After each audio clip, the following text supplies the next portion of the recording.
In New York now, where a key witness just testified in the sex trafficking trial of Sean Diddy Combs. R&B singer and his ex-girlfriend Cassie Ventura took the stand today. Now, we have to warn you, the details in this case are very difficult to hear. Let's bring in CBS News legal reporter Katrina Coughlin. She's been following this case for us from outside the courthouse in Lower Manhattan. Katrina, can you go over just what happened in court today? So we are currently hearing from Sean Combs' ex-girlfriend, Cassie Ventura. She walked into the courtroom today in a very tight brown dress that shows off her very late stage pregnancy. This is actually something that the defense was hoping not to have happen. They felt that the jury seeing her pregnant might make her seem more sympathetic to them. It looks as though they lost that battle in front of the judge. But Cassie has been testifying about her relationship with Sean Combs, how it developed from when she was very young. They met when she was 19, I believe it was. He first kissed her around her 21st birthday. And then we're starting to learn about how they got closer, how he started to exert what appears to be the government trying to show a pattern of control over her life.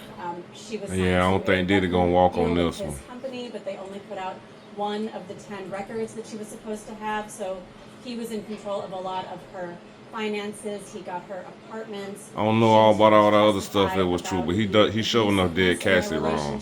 And that video proved that. Proclivities that he introduced her to, like voyeurism and something that he called freak-offs, where she would get male escorts or he would get male escorts, and they would engage in sex acts for anything from hours to days. And she also talks about how the relationship became violent, and she didn't know which side of Combs she would get in the morning. At one point saying that she didn't know if she made the wrong face, if he would hit her in the face. You can also see the government starting to try to lay out this racketeering scheme that they're accusing him of, where they say that he was running his company as a criminal enterprise. She says that his security guards and trusted assistants took part in keeping an eye on her, tracking her down if Combs couldn't reach her. We're on pause for lunch now, but she's taking the stand again any moment to continue their story, and we expect it to go on for the next few days.